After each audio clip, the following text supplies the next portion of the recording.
Evet arkadaşlar, bugün de bir sürprize geldik. Bu sürpriz hizmetleri işe devam. Doğum günü partisini kutlamaya geliyoruz.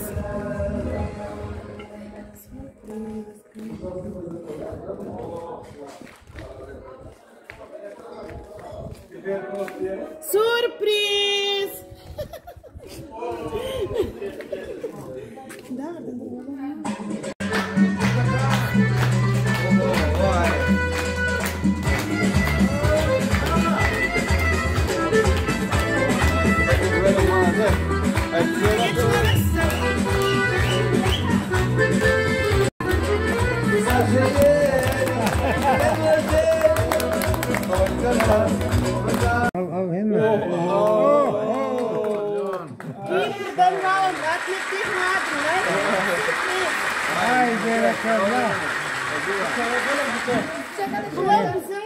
Tüm sürpriz hizmetlerimizden size ömürlük yadigarlık.